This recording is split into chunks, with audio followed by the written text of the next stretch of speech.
in a world accustomed to power, plays choreographed in distant capitals, a new force is rising from the heart of West Africa.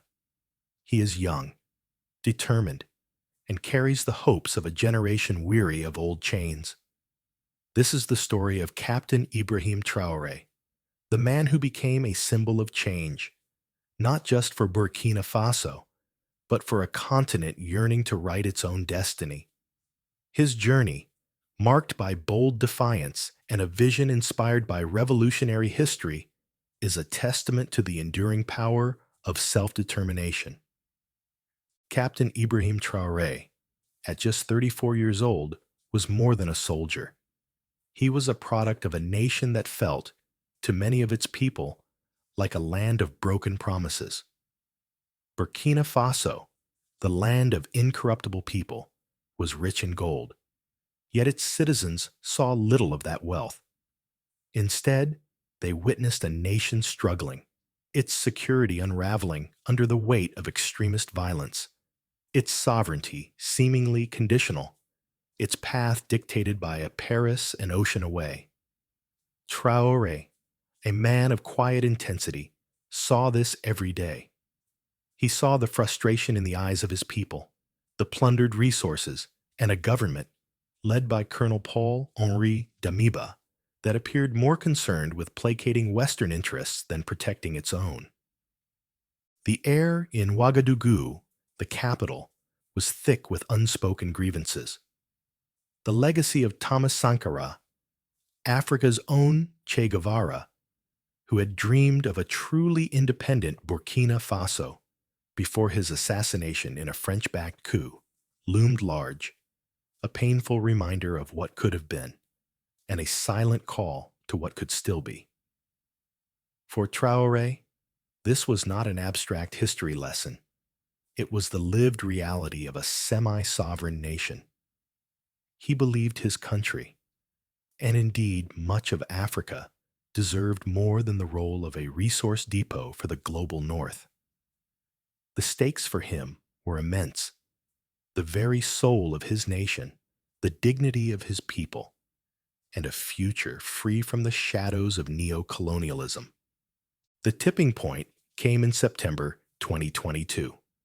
As extremist attacks escalated and the government seemed paralyzed, Traoré and a group of young officers decided that standing by was no longer an option. The life they knew, one of simmering discontent and deferred dreams, had to be shattered to build anew. The coup was swift, decisive. It wasn't for personal ambition, but fueled by a burning desire to steer Burkina Faso onto a different course. Addressing a hopeful yet anxious nation, Captain Traoré's voice was firm. He spoke not of power, but of responsibility. He promised a genuine fight against terrorism, a reclamation of their sovereignty, and an unwavering commitment to the Burkinabe people. This was his point of no return. He had seized the helm, and in doing so, painted a target on his back for all those, both internal and external, who benefited from the old order. The world, particularly France and its Western allies, watched with wary eyes. A young captain had just dared to challenge the status quo. Taking power was one thing, holding it and delivering on promises was another. Captain Traoré wasted no time. His initial actions sent shockwaves far beyond Burkina Faso's borders. He was no longer just a military officer. He was a revolutionary architect. With breathtaking speed, he began to dismantle the structures of foreign influence that had long choked his nation. In a move that reverberated across a continent still grappling with colonial legacies, he demanded the departure of French troops stationed in Burkina Faso, effectively ending a decades-old military agreement. "Our sovereignty is not negotiable," became the quiet, firm mantra of his administration. He didn't stop there. French media outlets like RFI and France 24 accused of broadcasting disinformation and fanning instability, were suspended. Non-governmental organizations, suspected of operating as intelligence fronts for foreign powers, found their activities curtailed. Traoré's government initiated audits of mining contracts, particularly for gold, a resource that enriched foreign corporations, while Burkina Faso remained one of the world's poorest countries. He was determined to stop the hemorrhaging of gold to Europe and ensure the nation's wealth benefited its people. These were not just policy changes, they were declarations of independence, each one ratcheting up the tension with Paris and its allies. The International Monetary Fund and the World Bank, institutions often seen as enforcing Western economic orthodoxy, found their familiar leverage waning. Burkina Faso was charting a new, defiant course. But such bold moves do not go unchallenged. The old powers, accustomed to a compliant Africa, began to push back. Whispers of destabilization grew louder. Then, on May 1st, 2025, the whispers became a roar. An attempted coup, reportedly backed by Western intelligence agencies, sought to violently end Traoré's revolution. It was a moment of profound crisis, the ultimate test of his leadership and the loyalty of his forces. Yet, the coup failed. Crucially, intelligence and support, allegedly from Russia, proved instrumental in quashing the attempt. This event was a crucible for Traoré. It hardened his resolve, solidified his conviction that the path he had chosen, though perilous, was necessary. It also cemented a growing strategic alignment with Moscow, which was increasingly seen not as a new master, but as a partner willing to respect African sovereignty. The spirit of Thomas Sankara seemed to palpably guide Traoré's hand. He openly embraced Sankara's legacy, his fight against imperialism, his vision of a self-sufficient and proud Africa. The iconic Burkinabe flag, with its red and green panels and a yellow star, originally inspired by the Vietnamese struggle for liberation, flew with renewed meaning, a symbol of resistance and hope. Traoré's courage became contagious. In neighboring Mali and Niger, similar movements saw military leaders oust French-backed governments and also turn away from Paris, seeking new alliances, including with Russia. A new bloc was forming in the Sahel, a region determined to cast off the shackles of the past. The people, long disillusioned with Western interventions that failed to bring peace or prosperity, rallied in the streets, sometimes waving Russian flags, seeing in Traoré and leaders like him a genuine chance for change. By May 2025, Ibrahim Traoré was no longer just a young captain who had seized power. He had weathered storms, faced down threats to his life and his government, and had become a symbol of a new African awakening.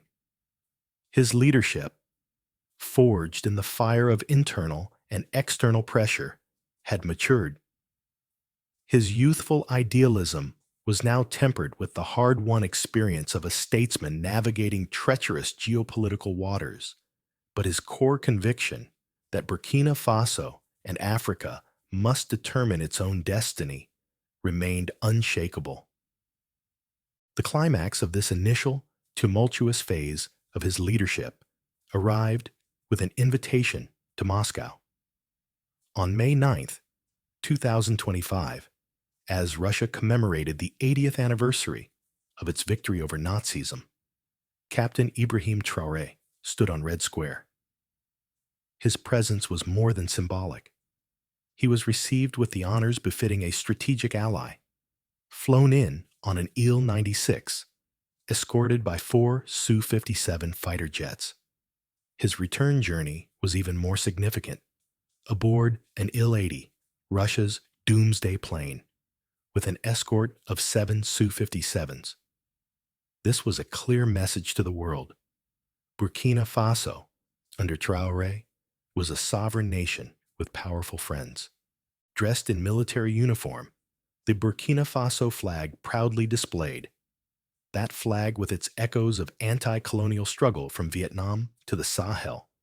Traoré represented not just his nation, but the aspirations of millions across Africa. He was the Sahel's flame, a beacon for those who dared to dream of a future free from external dictates. His presence in Moscow, on that historic stage, was a powerful assertion of a new multipolar reality. For the people of Burkina Faso and many across the Sahel, this was a moment of profound satisfaction.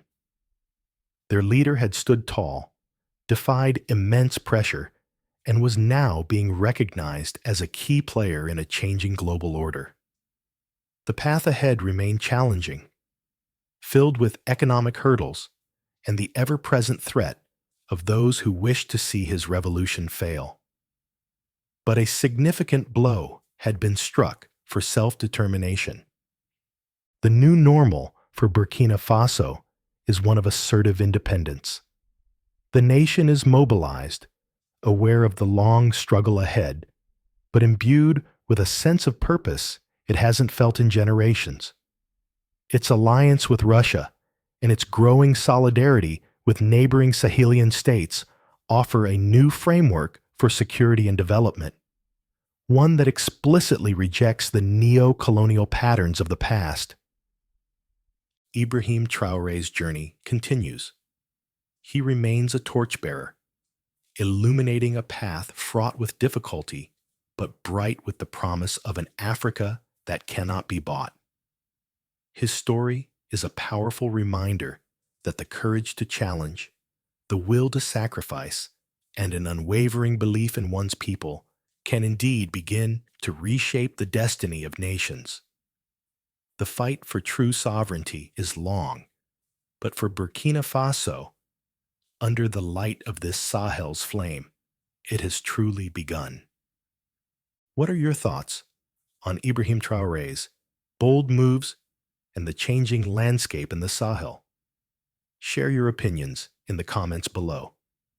If you found this story compelling, please like this video, subscribe to our channel for more in-depth narratives, and share it with others who believe in the power of change.